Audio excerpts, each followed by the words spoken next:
vegan leader, someone you can rely on. Our programs offer many languages. Please visit suprememastertv.com/schedule. Nos programas offrent plusieurs langues. Veuillez visiter suprememastertv.com/schedule. Nuestros programas ofrecen varios idiomas. Visiten suprememastertv.com/schedule. Programele noastre oferă multe limbi. Vă puteți uita pe suprememastertv.com/schedule. The soul of man is of the one universal soul, the intelligence of God, which flows as a spiritual efficacy through all men alike. Please continue watching for the teachings of the Rosicrucian order.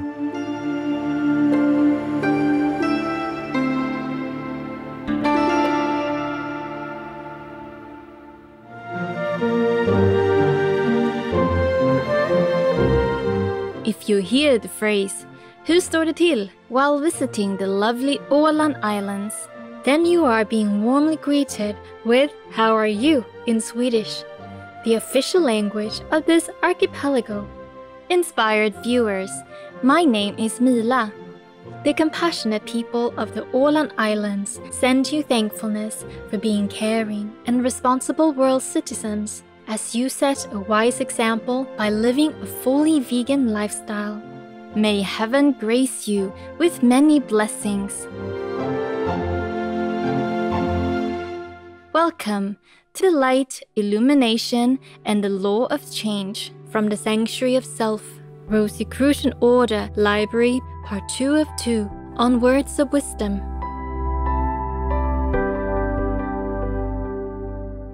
The ancient mystical order Rosicrucians, also known as the Rosicrucian Order AMORC, is a worldwide cultural, educational, and philosophical organization that is perpetuating the profound and practical teachings of the Rosicrucians.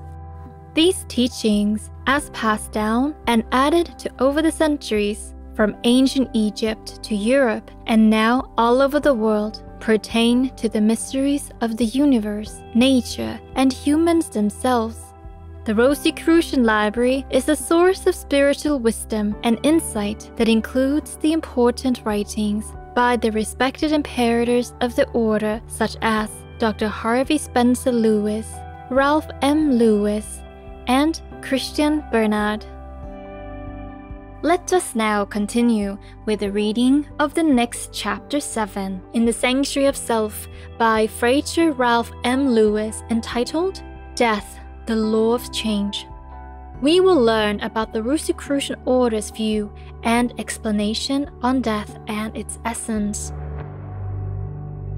Death, the Law of Change. The ancient philosopher Epicurus stated, "Why should man concern himself so much about death and fear it? For by so doing he presumes to know the nature of death, or the circumstances which surround the transition from life to death. Since man does not know these things, he should not dread death, not live in fear of it. He should not attempt to anticipate the unknown. When the end, the unknown, comes to us, it is then the known, and the thing that is known is never feared." Why do most men fear death? Is it not because they dislike to relinquish the pleasures, the joys, the rewards, the power, fame, and position they have attained in life? But if they fear to relinquish these things, if they fear that death will rob them of these pleasures, they must also realize that death will deny them pain, deny them worry, grief, and strife. For if death checks one experience in life, it will check all of them. Let us consider death as being like the act of crossing the threshold into another room. When the chamber that we are in becomes crowded and no longer is able to serve our purposes, and the door is flung open, and we see through the portal the room for further expression, why should we hesitate to avail ourselves of it, especially when it affords an opportunity which the crowded chamber of the present may not? The soul of man is of the one universal soul, the intelligence of God, which flows as a spiritual efficacy through all men alike. We may again use an analogy which we have often used. The soul force is like an electric current which flows through a circuit of electric lamps. It causes each lamp in the circuit to manifest light and color, each differently perhaps, yet the essence of all the lamps, the current, is the same. This soul force within man has, or shall we say, engenders certain attributes.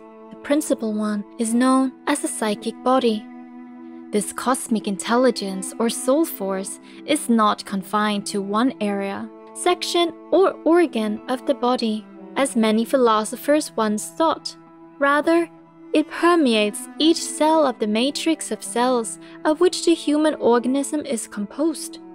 Each cell has its duties, its functions, which contribute to the whole purpose for which the human body exists. Therefore, as the cells in their protoplasmic substance compose the physical form, for example, of the heart, the psychic consciousness of those same cells comprises a psychic body, or that which corresponds to the physical form of the heart, namely, a psychic heart.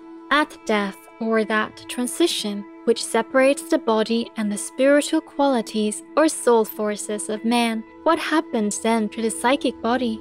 The soul, of course, is drawn into the universal soul, from which it was never detached.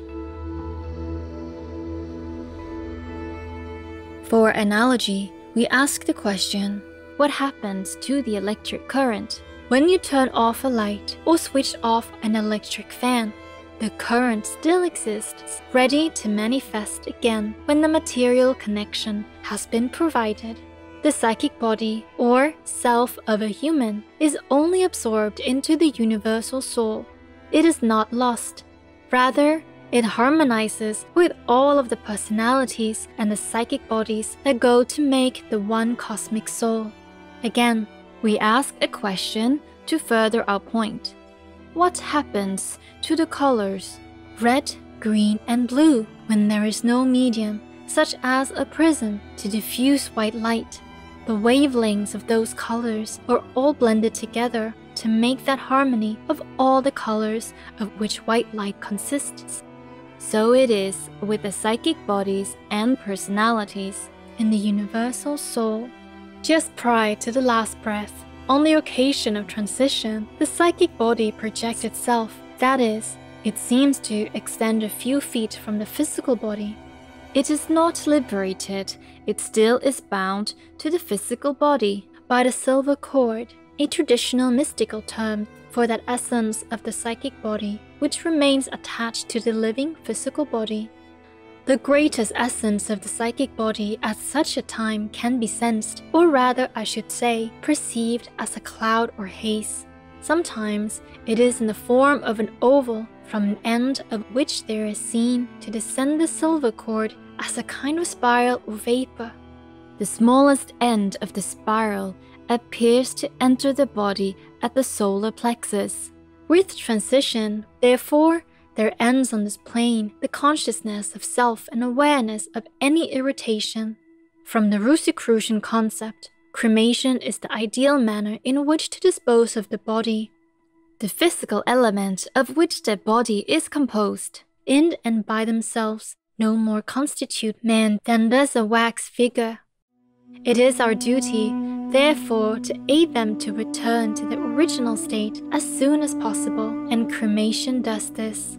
The long preservation of the body by elaborate embalming methods is a custom born out of a sentiment which continues to associate the personality and the self with the physical shell, or else it is the result of certain religious interpretations. It is only those intangible elements, those conditions and characteristics which compose the ego and the personality which make the you. When they have gone, it is best that the physical elements of the body be freed as quickly as possible and with the utmost decency.